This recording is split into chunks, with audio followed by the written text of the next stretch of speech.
બેનવા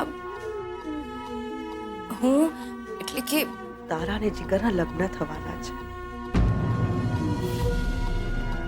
અખંડ સૌભાગ્યવતીના આશીર્વાદ આપણને મળે છે, પણ સૌભાગ્ય અખંડ રાખવા માટે આપણે જ ભૂખ્યા રહેવું પડે છે, અને એ આશીર્વાદ સાચા પાડવા માટે આપણે જ ઉપવાસ રાખવા પડે છે.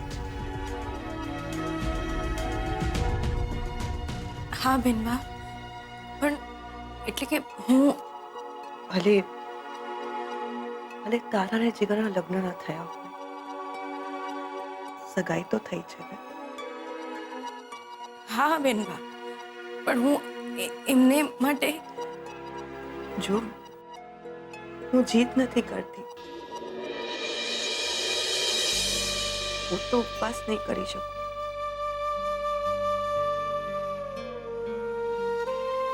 તું કરશે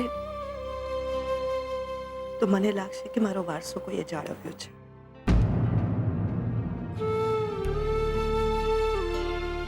જી બેન.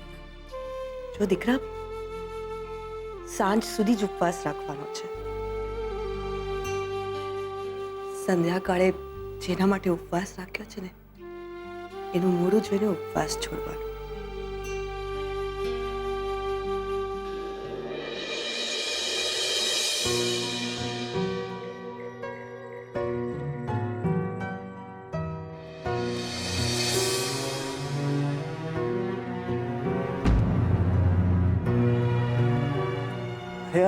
શું કરો છો તમે?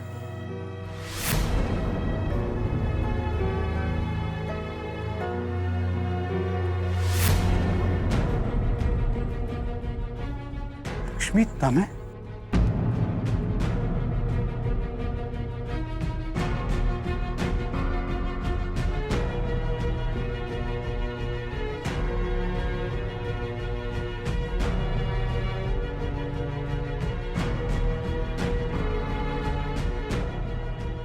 લક્ષ્મી, તમે વ્રત, મારા માટે ઉપવાસ?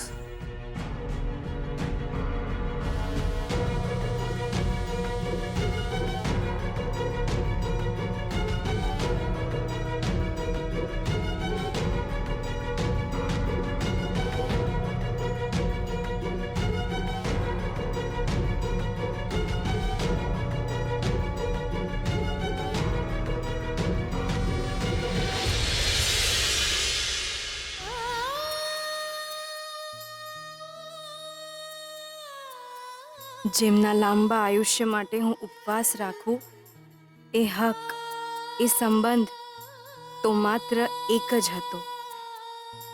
એ અહીં છે જ નહીં. ઉપવાસ રાખીશ તો પણ છૂટશે કેવી રીતે?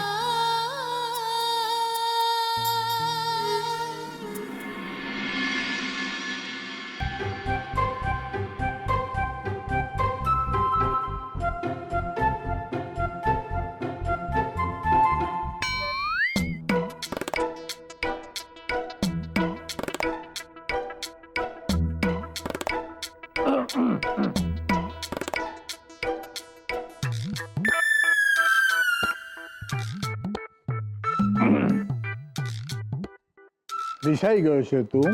ઓ વાહ. હું તને બહુ લડ્યો કે? દાદા છો એટલે દાદાગીરી કરવાની ગયો? દાદા તો દાદાગીરી કરે એટલે જ જવા દીધા.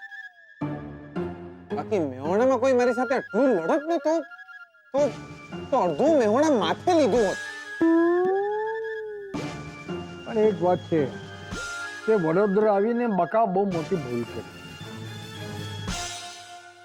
દાદાજી, સાચું કહું?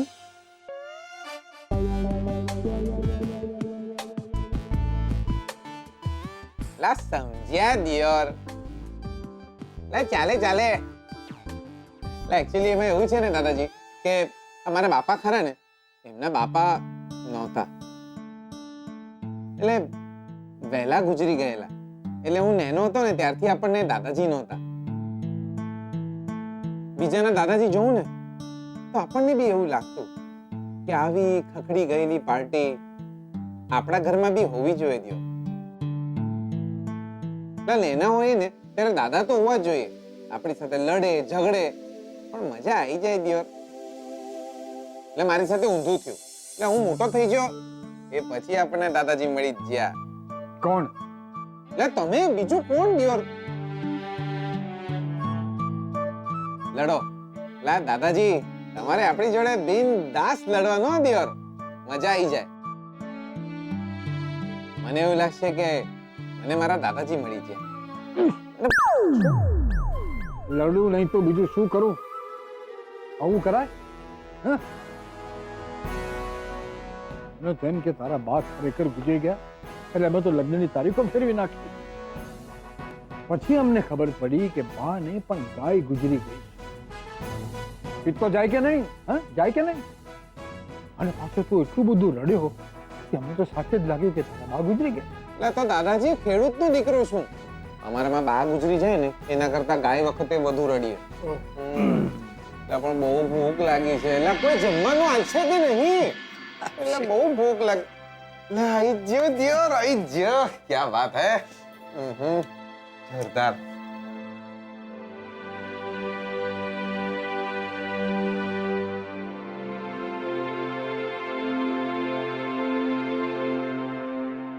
એક મિનિટ, એક મિનિટ. એટલે આખી ફેમિલીમાં આપણને 3 જણને ભૂખ લાગી છે. એટલે બીજા બધા ક્યાં છે દિયોર? જીગર, મમ્મીજી કથામાં ગયા છે ને રંજીતભાઈ અને સારિકાબેન બહાર જમવા. હાશ. હા?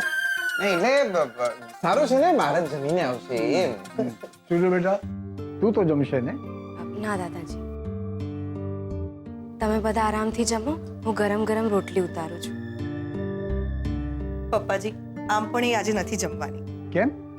એમનું જ બનાવેલું એમને જ નહીં ભાવતું હોય દિયોર. ઉપવાસ છે ને, આજે એને બીજનો ઉપવાસ રાખ્યો છે. ઓહ. એનાથી શું થાય? વજન ઓછું થઈ જાય? વજન ઓછું કરવા માટે નહીં, તારું આયુષ્ય વધારવા માટે એને ઉપવાસ રાખ્યો છે.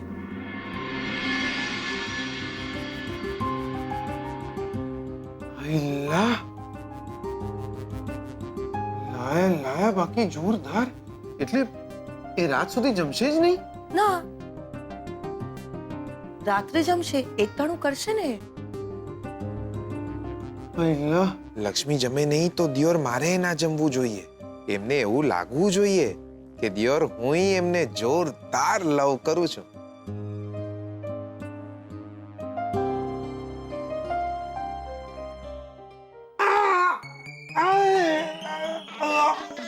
શું થયું?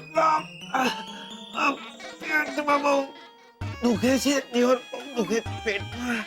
હા? પણ હમણાં સુધી તો તને સારું હતું. આ મારા પેટમાં દુખે છે તો તમારા પેટમાં શું કામ દુખે છે? એટલે તમે જમી લો ને દિયોર, તમે જમી લો, જમી લો. અરે પણ અને પેટમાં જોરદાર ચૂક આવી છે દિયોર. બહુ જોરદાર દુખે છે. નહીં જમાય મારાથી. You guys carry on. તમે લોકો જમી લો, જમો જમો, શાંતિથી જમો. જીગર બેટા, બહુ દુખતું હોય તો ડોક્ટરને બોલાવું. ના ના, અરે પણ દીકરા, લા નહીં બોલાવો ડોક્ટરને. ડોક્ટરને શું ખબર પડે મને દુખે જુકામ. બહુ દુખે. અરે પણ જીગર દીકરા, જોરદાર દુખે છે યાર. ચૂક આવી ગઈ પેટમાં. પપ્પાજી, અંબિકા બહુ કઈ નથી થયું, એ નાટક કરે છે. છૂટું એ ઉપવાસ રાખ્યો છે ને એટલે જમવાની નથી, એટલે જીગર પણ નહીં જમે. ચિંતા નહીં કરો, તમે તમારે શાંતિથી જમી લો.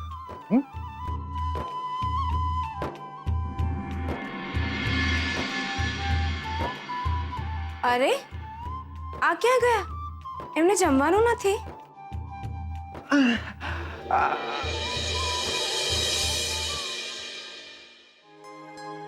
હાયલા.